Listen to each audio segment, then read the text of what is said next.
Take it.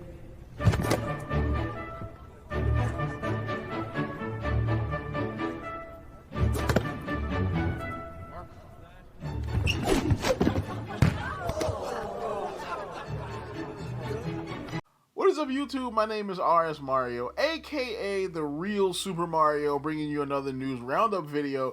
On this news roundup video today, we have the LA Valiant doing more LA Valiant things in the Overwatch League. We have Linus Tech tips getting got by the Tesla bots.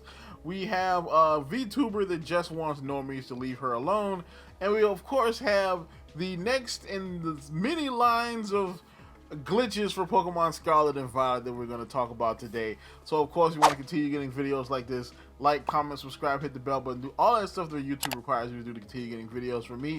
Check out my news roundup video from last week, technically this week because it was late.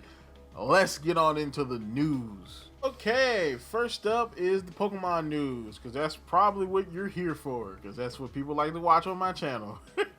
So, of course, latest Pokemon news, bizarre Scarlet and Violet glitch turns eggs into items.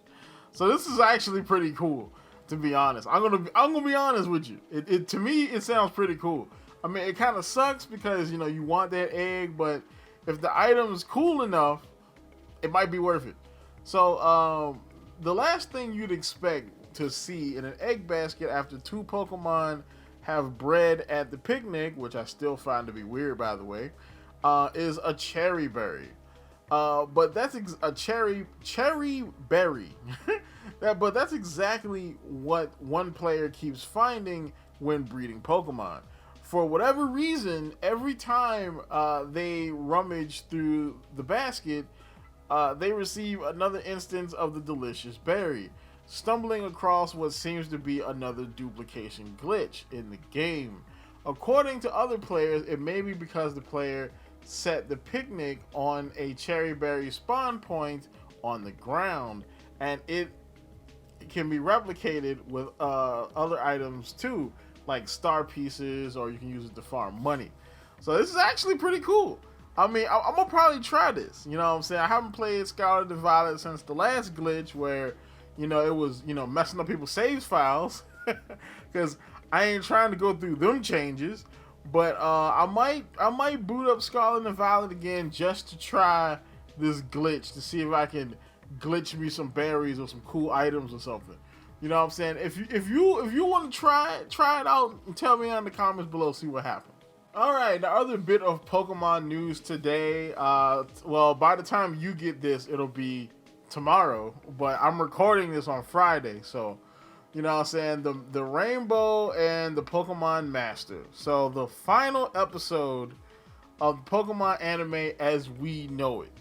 So 25 years ago, a young man by the name of Ash Ketchum started a Pokemon journey, and I started that journey with him because Pokemon was the very first anime I ever saw, if you don't count Superbook, which is the Christian cartoon that was made by Tatsunoko, the anime studio. I actually had to watch that for Sunday school back in the day. But the first official anime I ever watched was Pokemon. And that show is what got me into anime to this very day. Alright, 25 years later. You know, I remember the first episode I watched, well, the first episode I watched was the Ponyta episode. You know what I'm saying? So, you know, the episode they had to do the big Ponyta race.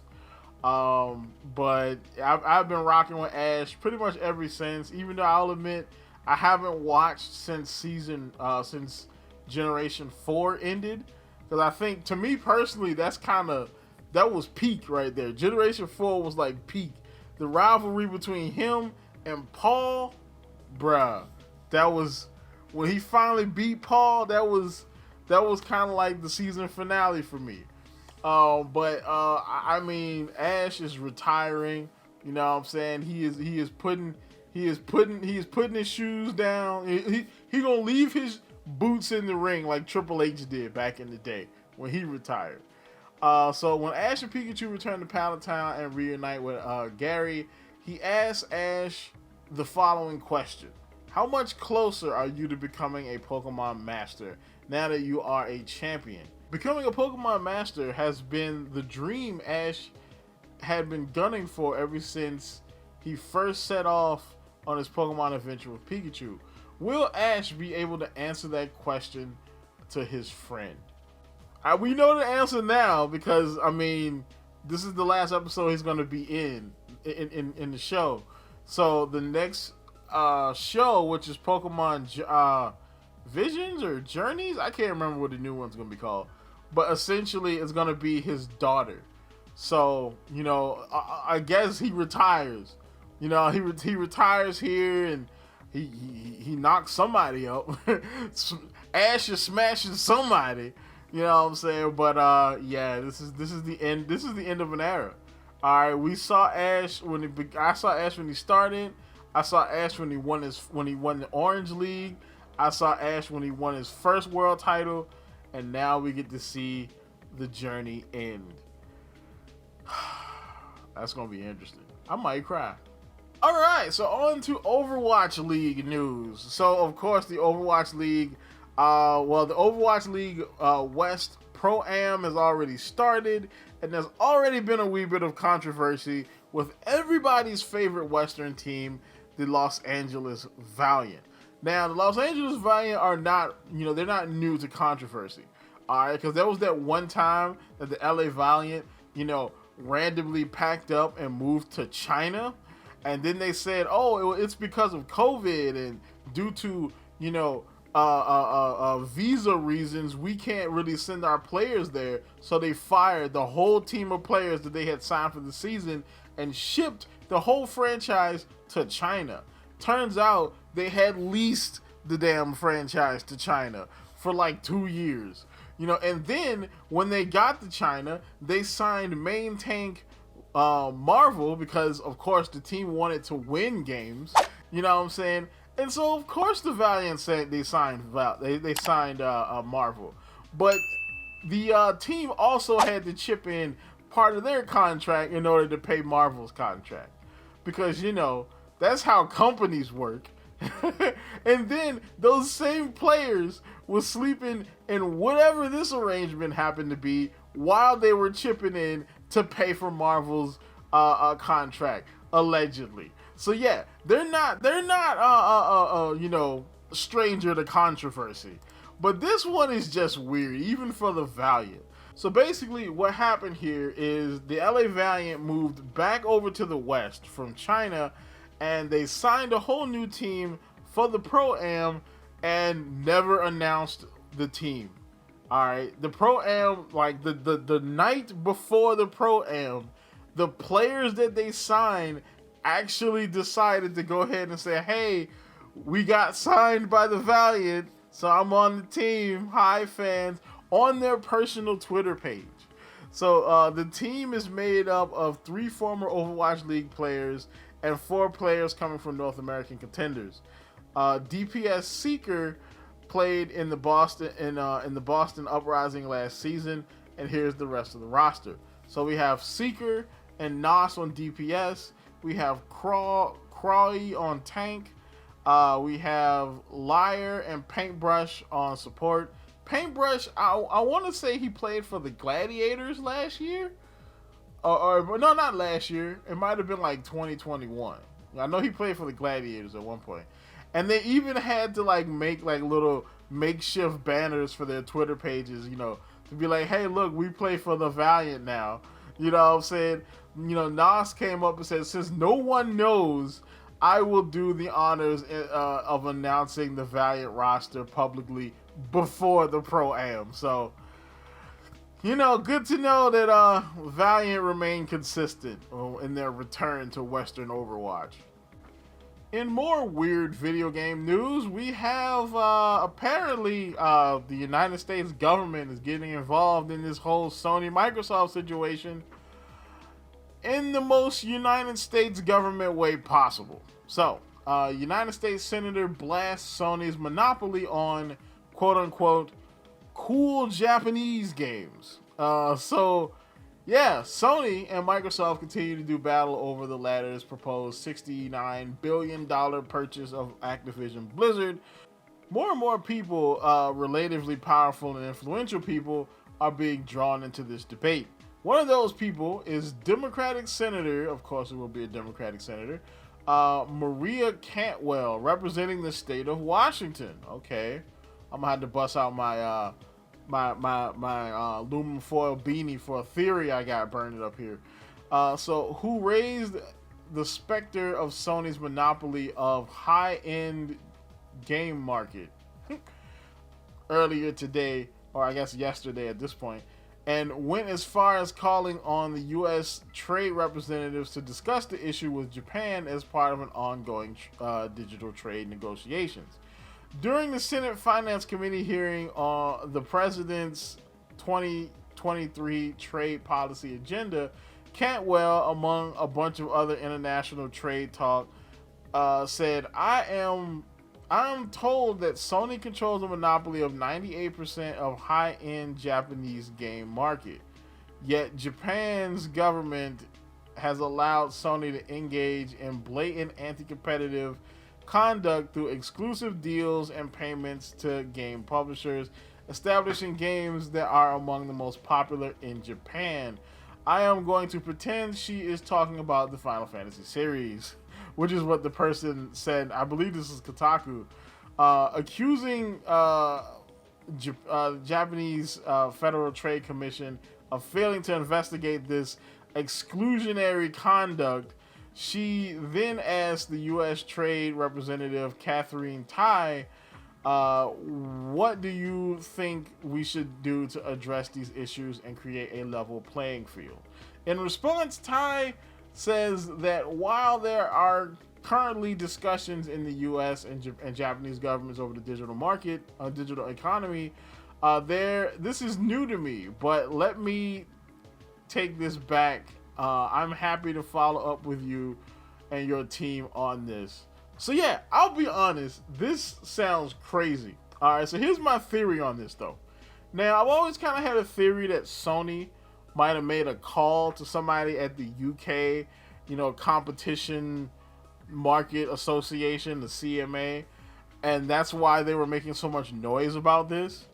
I think the reverse happened here.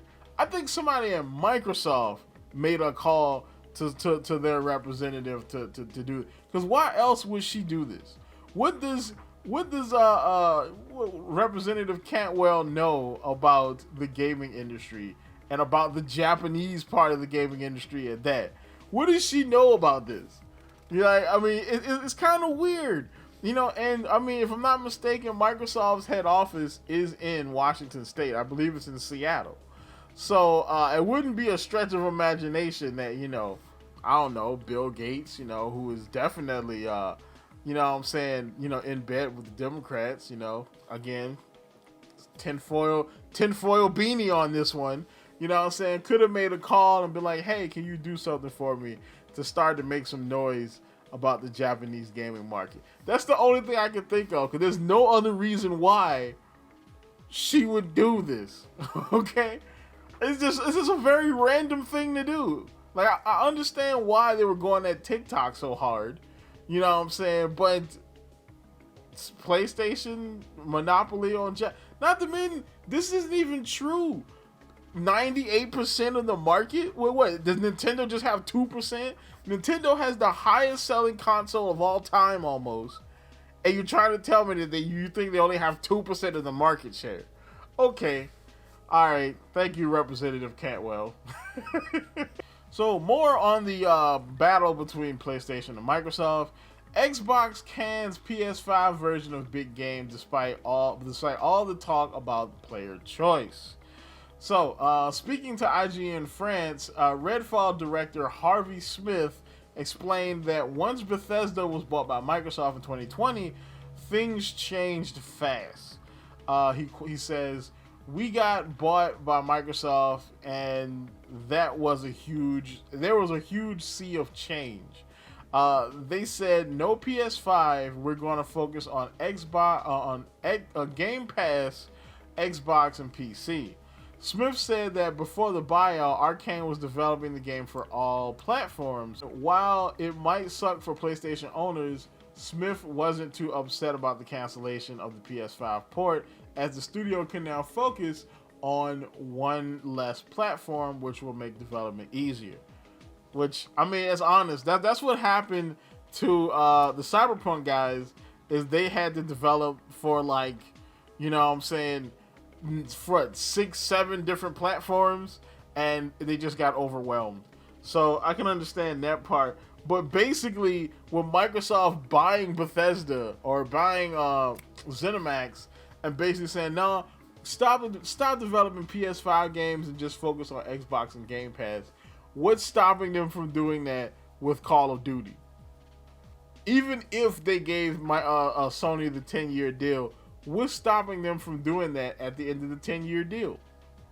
I mean, again, look at what they did with Starfield. Look at what they're probably gonna do with Elder Scrolls 6. I'm just saying, man, the gaming market is about to look very interesting. And so our last story on this matter today, we have the CMA narrows the scope of concerns in Microsoft Activision's review. So basically, in a roundabout way, saying that they are coming around to letting Microsoft buy Activision Blizzard. So the CMA has received a significant amount of new evidence in response to its original provisional findings. Having considered this new evidence carefully, together with a wide range of information gathered before the provisional findings were issued, the CMA Inquiry Group has updated its provisional findings. Good Lord, this is very wordy. And reached the provisional conclusion that overall the transaction will not result in a substantial lessening of competition in relation to the console gaming market in the UK. The most significant evidence, new evidence provided to the CMA relates to Microsoft's financial incentives to make Activision Blizzard games, including Call of Duty, exclusive to its own consoles. While the CMA's original analysis indicated that the strategy would be profitable under most scenarios, new data provides that better insight into the actual purchasing behavior of Call of Duty gamers, indicates that the strategy would be significantly loss-making under any plausible scenario. On this basis, the updated analysis now shows that it would not be commercially beneficial to Microsoft to make Call of Duty exclusive to Xbox following the deal, but that Microsoft will instead have the incentive to continue to make the game for PlayStation consoles. Basically saying that Microsoft will lose money if they made the game exclusive to Xbox. Now, the thing is, if they made it exclusive to Xbox, will they make up that lost money by getting people to buy Xboxes? Or, the more likely case, getting people to buy Game Pass so they can play it on PC? Because the CMA's addendum is, to its provisional findings today, relates only competition in the supply of consoles, not to the competition in the supply of cloud gaming services, where CMA is continuing its careful consideration of the responses provided in relation to the original provisional findings. Basically saying, okay, this won't affect the console market as far as hardware consoles, but it could affect the cloud gaming market, which is a rising market around the world. So, you know what I'm saying? The battle goes on. So this one's a big story that everybody seems to be talking about. So, of course, and being a Ninja Turtles fan myself, and after seeing that Seth Rogen trailer, I needed some good news. Teenage Mutant Ninja Turtles: The Last Ronin game inspired by God of War is in the works. So according to Doug Rosen, Senior Vice President for Games and Emerging Media at Paramount Global, The Last Ronin will be a third-person action role-playing game that takes inspiration from God of War and God of War Ragnarok. Now, Rosen also confirmed that players will primarily play as the last Ronin, but there might be some chances to play as other characters in flashback sequences. It seems like we're going to be waiting for this game for some time, because the last Ronin game, however, Rosen doesn't confirm which studio is currently working on the game, but he does mention that it is a few years out. While we don't know who is working on the game, Rosen reportedly seemed to be confident that they're a good match for a AAA Teenage Mutant Ninja Turtles game.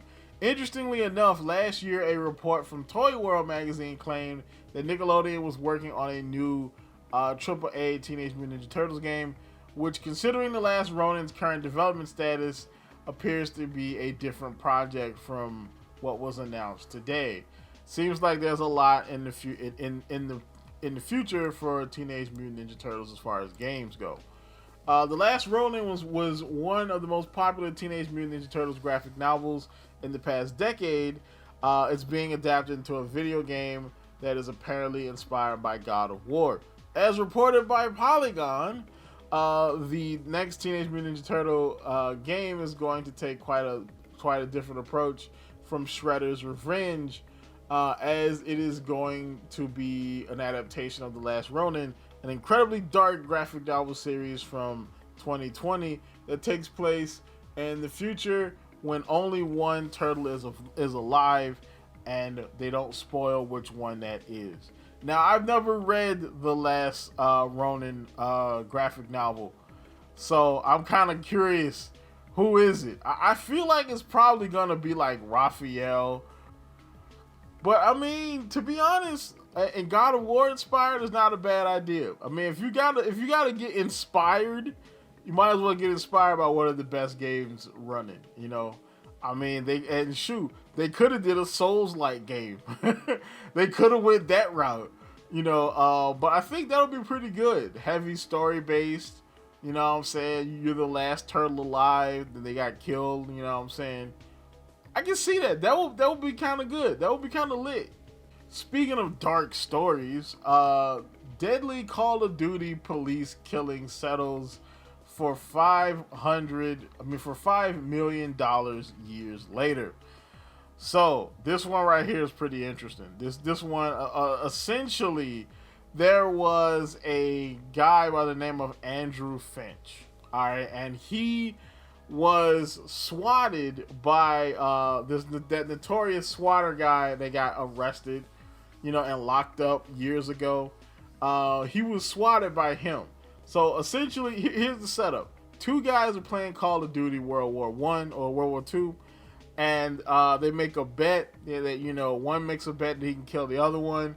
He takes the bet's like $1.50. You know what I'm saying? Dude loses, and dude says, you know what, screw you, you cheated, I'm gonna swat you. And so other guy is like, okay, bet, you know what I'm saying, swat me, and gives him his old address that he used to live at, but it's not where he lives now. It is where Andrew Finch lives. So then, of course, you know, swatting, basically when you call the police and tell them, oh, X person is holding, you know, 10 babies hostage with a machine gun, you know, go and save them, you know. And so then they send a SWAT team and they bust into the house, and yeah, that's basically swatting. So basically he swatted a random person in Wichita, Kansas, and that person eventually ended up getting killed by the police. You know, so the family sued the city. So on the night of December 28th, police killed Andrew Finch, 28-year-old father of two, shortly after appearing outside his home in Wichita, Kansas. They were there in response to a swatting call made over $1.50 Call of Duty bet Finch wasn't even involved in. 5 years and a long legal battle later, the city has finally agreed to settle with Finch's family for $5 million. Pretty much everybody went to jail for this. Cassie and Viner went to jail. And then, of course, Barris is still in jail. So he's in jail for like 20 years, so he ain't coming out. But it's good to see that these people got justice. You know what I'm saying? The police shooting itself was like weird. Like they asked him to put his hands up, and he kind of did, but then he kind of put them back down. And that's one thing you never want to do when you're in a police situation. If you put your hands up, look, I'm keeping my hands up until they tired, cause I ain't putting my hands down. All right, I'm just gonna be like this for a long time, because when you put your hands down, makes it look like you're going for your waist. And of course, that's where you keep weapons. If you do that, they will delete you. So, you know, not all cops are like that, but you never know when you run across that one cop that probably shouldn't be a cop. That's just the way it goes in society. All right, more dark stories. So we have Yuri. Yuri is she's a VTuber. And VTubers have been having it a little bit rough since Hogwarts Legacy and the Streamer Awards, mainly because a lot of normies have run across the VTuber community now, and basically they're doing the normie thing. You know, they see all these VTubers that have young avatars, and they're like, oh my gosh, why is this person have an 8-year-old girl avatar, you know? So basically, Yuri says, what's up with the normie hate invasion on the VTuber community lately? Like, go away. Everyone is getting attacked lately for their type of avatar, their covers, music, their content, by a bunch of people who don't even know what a Guaragura is. I don't understand why people come into spaces you clearly don't like or have knowledge of and then complain about it. Yuri, this is the internet. This will happen until the heat death of the sun. People are just like that, especially on Twitter. So yeah, Guaragura, if I'm not mistaken, is a type of VTuber.